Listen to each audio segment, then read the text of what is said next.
예수님께서 부활하신 이후에 40일 동안 제자들과 함께 하시고 그 이후에 다시 하늘로 올라가십니다.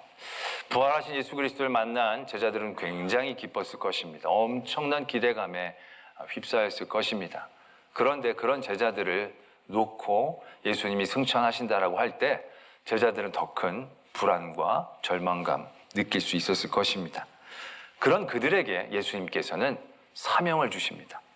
그래서 그 사명은 그들에게 부담이고 짐이 아니라 그들에게 은혜였고 길이었다라는 것이죠. 엘리야의 사건을 통해서 우리는 더 살펴보았죠.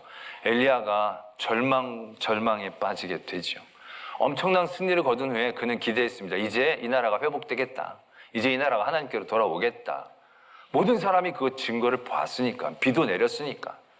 근데 그의 예상과는 달리 현실은 너무나도 차가웠다는 얘기죠.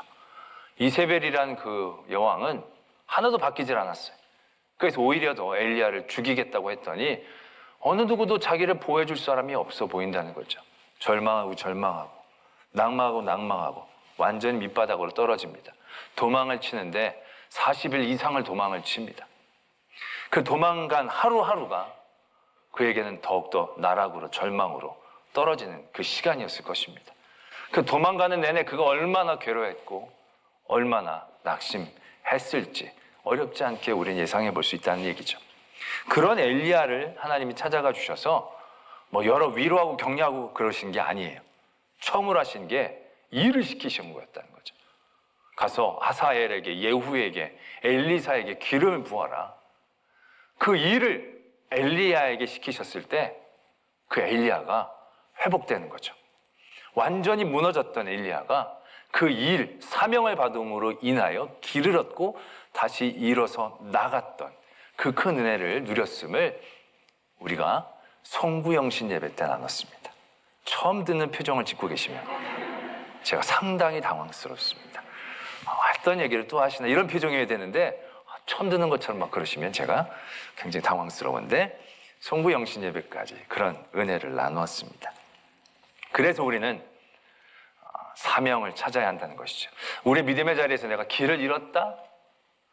사명을 잃었기 때문이 아닌지 생각해 보셔야 한다는 거죠. 절망의 나락으로 계속 떨어지면서 정신을 내가 못 차리겠다. 내가 지금 뭘 해야 할지 뭘 어떻게 될지 세상이 나를 완전히 던졌다라고 생각하십니까? 세상이 여러분들을 던진 게 아니고 여러분들이 하나님의 사명을 던진 건 아닌지 생각해 보셔야 한다는 것이죠. 은혜가 없는 민족이 길을 잃는 겁니다. 은혜가 없는 사람이 절망하고 낭망하는 겁니다. 은혜가 있는 사람은 절망하지 않습니다. 길을 잃지 않습니다. 사명이 은혜이기에 우리의 절망과 우리의 길 잃음은 사명을 잃어버렸으므로 우리는 깨달을 수 있어야 한다는 얘기죠. 때문에 우리가 하나님의 일을 붙잡아야 합니다. 내 삶에 내게 주신 사명을 다시금 깨달아야 합니다. 그리고 그 사명을 붙잡아야 우리의 은혜가 회복되고 길을 얻게 될 줄로 믿습니다. 그래서 우리가 그 사명을 찾아가야 하는데 사명을 찾는데 우리를 방해하는 몇 가지 생각들, 질문들이 있습니다. 그 첫 번째 질문이 뭐냐면 내 사명이 무엇입니까? 라고 묻는 질문입니다. 사명을 찾아야 되니까 이게 당연한 질문이 아닌가라고 생각하지만 이 질문이 오히려 우리의 사명을 흐트려 놓을 때가 많이 있다는 것이죠. 내 사명이 무엇입니까? 묻는데 얘기를 안 해주셔. 그럼 바로 절망하죠. 사명을 물었더니 하나님 사명을 주셨어. 너 젊은이들 비전이라고 얘기하죠. 너 사명은 의사가 되는 사명이야. 내가 의사가 돼서 아픈 사람을 고치고 어려운 사람을 돕고 근데 공부를 막 해가는데 현실적으로 너무 멀어지는 거죠. 우리나라는 공부 못한 사람도 의사가 될 수 있는 길이 있어야 되는데 뜻만 가지고는 될 수 없는 길이 너무 많은 거죠. 그러다 보니까 이게 뭐지? 내게 주신 사명이 왜 이렇게 허락하시지를 않지? 분명히 응답으로 받은 건데 왜 이러지? 낭망하고 절망하는 거죠. 그리고 하나님의 일들을 사명이라고 생각하면서 열심히 감당했는데 이런 질문을 또 만들죠. 언제까지 이 사명을 해야 합니까? 언제 이 사명이 완수가 됩니까? 아멘으로 받았는데 이게 밑도 끝도 없이 내가 이 일을 해야 된다는 게 너무나도 힘들고 지칠 때를 만나게 되는 거죠. 이게 사명이 뭔가 이렇게 마침표가 있고 또 다른 걸로 넘어가야 되는데 이 언제입니까? 무엇입니까? 언제입니까? 이러한 질문이 바른 하나님의 사명에 대한 은혜를 누리는데 방해가 되어지고 있다는 것을 우리는 발견할 수 있어야 한다는 것이죠. 오늘도 보면 예수님이 너희들이 이제 성령으로 세례를 받을 것이다 이렇게 말씀을 주십니다. 그때 제자들이 뭐라고 질문하냐면 어떻게 성령을 받을 수 있습니까? 어떻게 성령을 잘 누릴 수 있습니까? 뭐 이런 게 아니고요. 언제 이스라엘 나라가 회복됩니까? 언제 이스라엘 나라가 회복됩니까? 이제 뭔가 내려주신다고 다 알겠는데 근데 무엇인가가 확실해야 우리가 계획을 세우고 견디든지 말든지 참든지 할 텐데 언제인지를 모르니까 밑도 끝도 없이 우리가 한다니까 너무 버겁다는 거죠. 그래서 언제 이스라엘 회복 때가 이때입니까? 그 때에 대한 관심들을 질문하게 되죠. 예수님은 그런 모든 무엇이냐 언제냐에 대한 질문에 대해서 거의 대답이 똑같습니다. 그건 너희들 알 바 아니다라는 거죠. 그러니까 우리에게 주시는 사명의 핵심이 무엇을 이루고 언제까지 이루고 그게 아니다라는 것을 우리는 알아야 한다는 거죠. 그렇다면 하나님이 예수님이 우리에게 사명을 주실 때 그 사명의 은혜를 온전히 누리기 위해 그 은혜를 주시는 하나님의 핵심적인 마음, 하나님이 원하시는 그 중심을 우리가 잘 이해해야 한다는 거죠. 우리가 엘리야의 사건을 다시 한번 되돌아보면요. 엘리야가 3가지의 사명을 받습니다. 일을 받습니다. 3명에게 가서 기름을 붓는 일을 받습니다. 그러고 나서 바로 일어납니다. 그리고 와서 엘리사를 먼저 만나서 엘리사를 부릅니다. 그래서 엘리사가 엘리야를 따르게 되죠.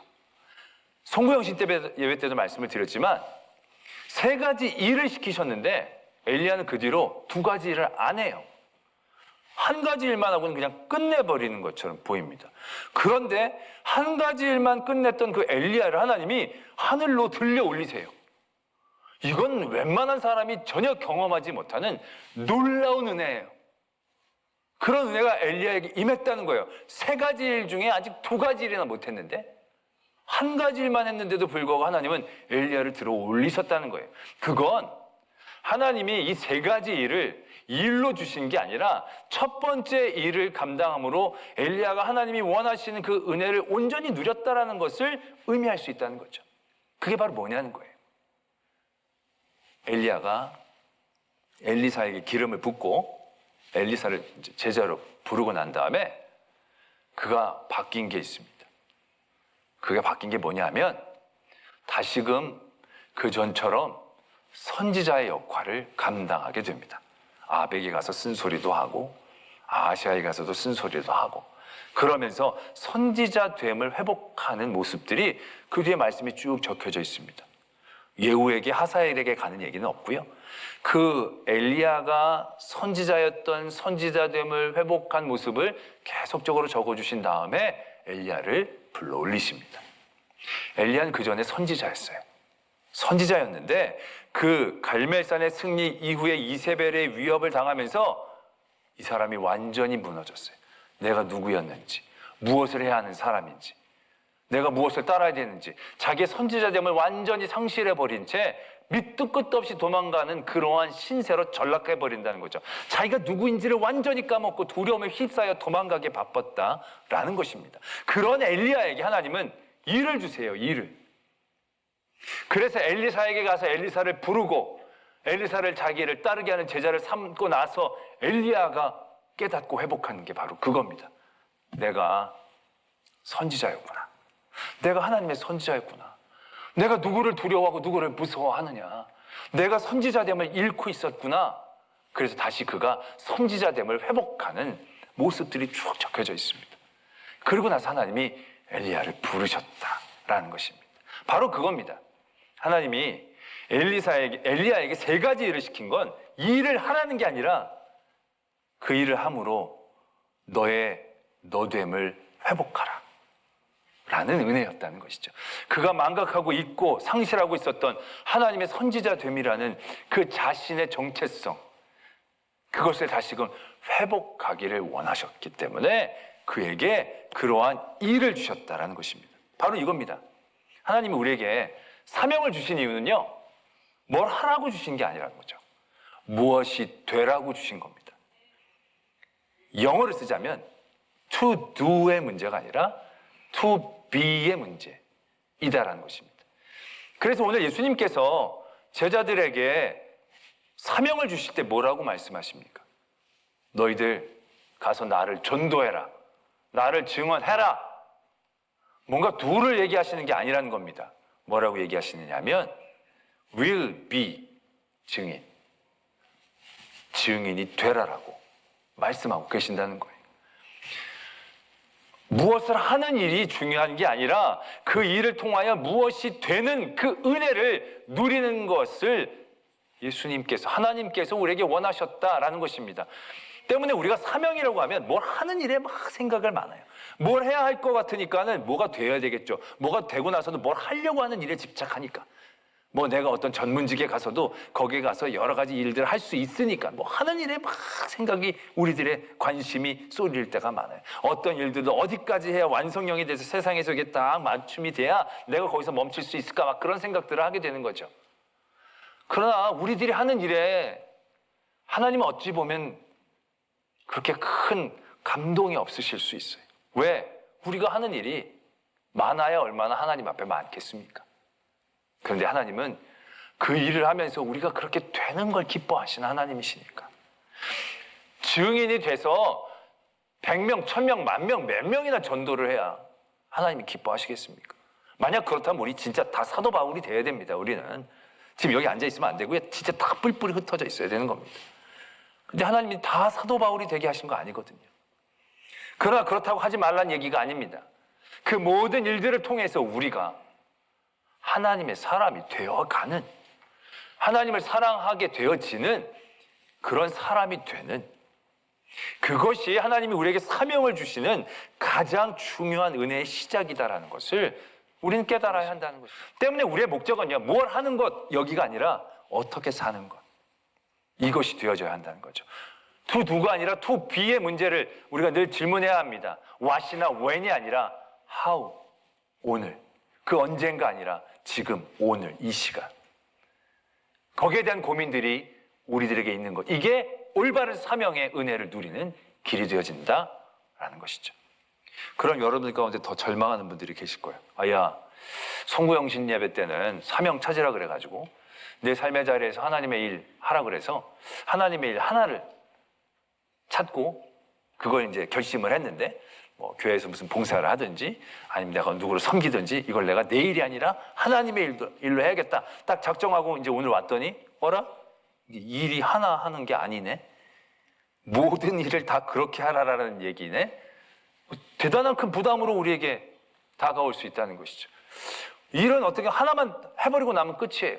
나머지는 그냥 안 해도 되고 쉬어도 되는 건데, 이 투비의 문제는 늘 그렇게 돼야 하니까 늘 그렇게 생각하고 늘 깨닫고 이게 또 갑자기 손이 막막해지고 사명이 어려워지려고 그러네?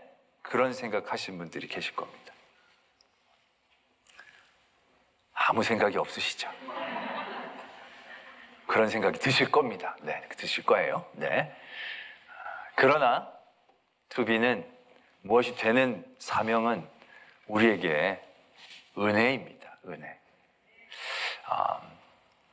우리가 엄마가 되는 걸 한번 생각해 보시죠. 엄마가 되는 것. 엄마가 되는 게 일이라면 참 쉽지 않은 일이죠. 그리고 그것이 일이라면 얼마나 잘해야 엄마 됐다라고 얘기할 수 있을까요? 아이들을 얼마나 잘 키워야 진짜 엄마, 좋은 엄마네? 라는 얘기를 들을 수 있을까요? 그거 쉽지 않을 겁니다. 정말 애를 완벽하게 잘 교육시키고 약간 좀 반듯하게 좋은 엘리트로 뭐 여러 가지 다 돕고 성격도 좋고 능력, 이런 애를 만들어야 한다는 어떤 부담감들이 생기니까 굉장히 쉽지 않은 일이 될 겁니다.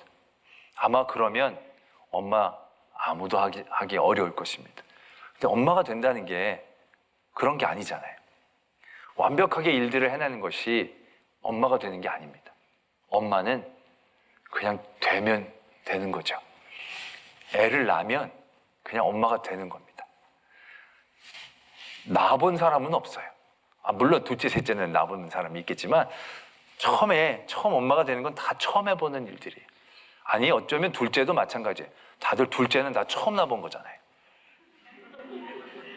둘째를 전에 낳아본 사람은 그게 셋째가 되기 때문에 둘째를 낳아본 적이 없어요. 셋째도 마찬가지입니다. 다 처음 나온 관계 가운데서 다 부족해요, 엄마들은. 그래서 엄마들은 보면요, 다 애들한테 미안해해요. 왜? 늘 부족한 것 같으니까. 애를 너무 잘 먹여서 뚱뚱하면 애가 나 때문에 뚱뚱해질까 봐 미안하고 부족하다고 생각하는 거야. 마르면 내가 못 먹였냐, 그게 또 마음에 걸리고, 키가 막 크면 만족하지 않고 더 클 수 있는 애를 내가 요만큼밖에 못 키웠나 생각하고, 키가 안 크면 내가 덜 먹였나, 내 유전자 때문에 막 이러면서 막 늘 부족하다고 생각을 해요, 그 엄마는. 그래서 그 엄마가 부족해서 애들이 그 엄마를 싫어하고 부족하다고 얘기하느냐? 그건 아니에요. 엄마는 그냥 그 자리에 있으면 엄마가 돼요, 솔직히. 그 자리를 떠나지만 않으면 되는 거예요.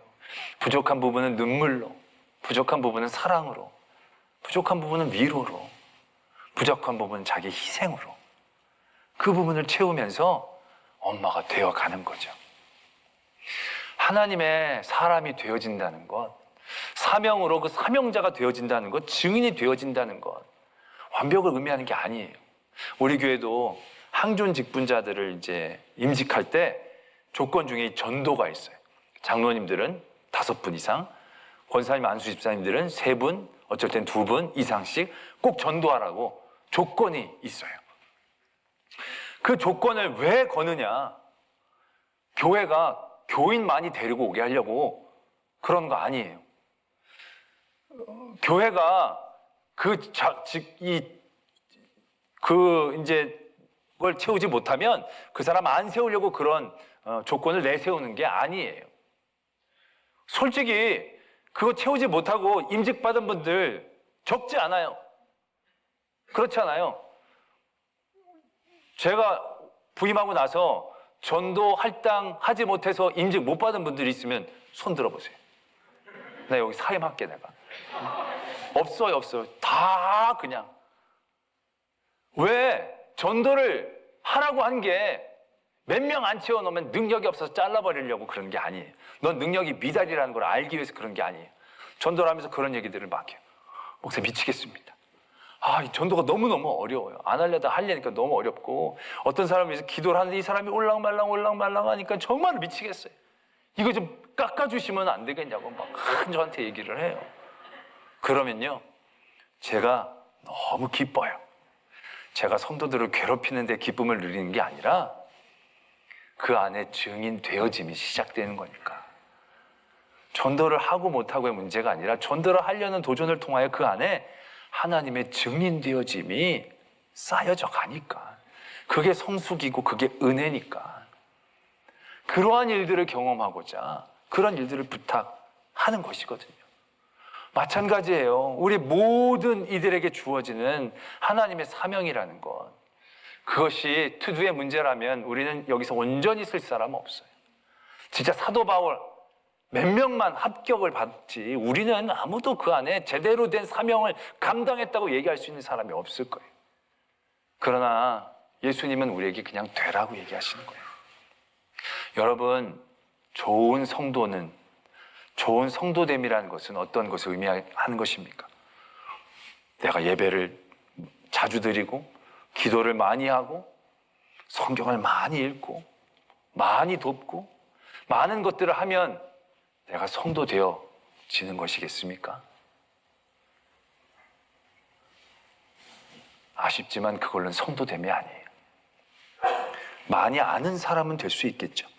많은 사람을 데리고 온 사람은 될 수 있겠죠. 많은 예배를 드릴 수 있는 사람은 되겠죠. 그러나 성도됨은 아니에요. 성도됨은 말씀을 많이 읽으면 읽을수록 내가 부족하다는 걸 깨닫는 사람이 되는 거예요. 그래서 하나님 없이는 살 수 없음을 깨닫는 사람, 그 사람이 성도된 사람이에요. 예배를 드리면 드릴수록 내가 많은 예배를 드려서 자랑거리가 되어지는 건 종교인이에요. 그런데 예배를 드리면 드릴수록 예배의 기쁨과 즐거움, 예배 없이는 내가 살 수 없는 연약함을, 나의 죄악을 깨닫고 더 주님 앞에 무릎 꿇고 머리를 숙일 수 있게 되어지는 그 사람이 성도라고 얘기할 수 있는 게 아니겠습니까? 그래서 예수님은 우리에게 이러한 사명을 맡기시는 거예요. 제대로 하라고가 아니라 그렇게 하며 우리가 깨달으라고, 그리고 나를 더 붙잡고 내 앞에 나의 나됨으로, 성도의 성도됨으로 설 수 있게 도전하기를 원하고 계신다라는 것입니다. 예수님이 사역이 어때 하셨습니까? 예수님의 사명은 이 땅에 내려오셔서 우리를 위해 대신 죽으시고 다시 사시면 돼요. 그게 예수님의 사명의 핵심이에요. 그럼 예수님이 33살 내려오셔서 그냥 오셔서 몇 달 좀 한 다음에 가셔도 돼요. 그런데 예수님의 사명은 그렇게 이루시질 않았어요. 예수님의 구주 되심은 하루하루 우리를 위하여 사랑하신 그런 삶으로, 사랑으로 쌓여졌어요. 우리를 안타깝게 여기시는 그 사랑, 하나님이 우리를 사랑하시는 그 사랑으로 하루하루를 쌓아가셨어요. 그러할 때 그의 죽으심이 진정한 우리를 위한 죽으심이 될 수 있었다라는 것이죠. 예수님의 사명이 그렇게 이루어져 가듯이 우리의 사명도 그렇게 쌓여져 나가는 거예요. 저는 목사님, 제가 요즘 좀 바쁘고 힘든 일들이 있어서 요즘 약간 교회 좀 소홀한 거 죄송합니다. 근데 요거 잘 되면요 대박이 납니다. 대박 나면 진짜 내가 교회 엄청 헌금하고요, 내가 목사님 차도 바꿔드리고 양복도 사드리고, 벌써 그렇게 나오면 저는 생각을 끕니다. 이렇게 끕니다. 그런 분도 한 6, 7분 있었어요. 내 목회적인 사역 가운데. 근데 잘된 분이요 2분 정도 있어요. 2분 지금 어디 갔는지 모르겠어요. 이 영상을 보시면 빨리 내 거 내놓으세요. 한다는 거 빨리 하세요. 잘못된 분들은 내가 얘기 안 해. 내가 때가 되면, 이때가 되면 절대로 못합니다. 지금 하지 않으면 나중에 하지 못합니다. 지금 내가 그렇게 되지 못하면 나중에 해도 은혜가 아닙니다. 사명은 그런 것이거든요. 지금 오늘 내가 하나님의 삶으로 어떻게 살아가야 할지, 그걸 도전하고 고민할 때 그 하루가 쌓이고 그 하루가 쌓였을 때 우리가 증인이 되는 겁니다. 하나님의 자녀가 되는 거고 성도가 되는 거고, 그 됨을 통하여 하나님이 우리를 사용하셔서 역사를 이루신다는 것입니다. 오늘 우리에게 주신 이 귀한 사명이라는 은혜를 온전히 누릴 수 있는 성도님들 되기를 소망합니다. 사명은 오늘 이 시간부터 여러분들의 삶의 자리에서부터 고민하고 질문하고 도전하실 때, 그럴 때 온전한 은혜를 누리고 하나님의 역사를 경험하는 사명자 될 줄로 믿습니다.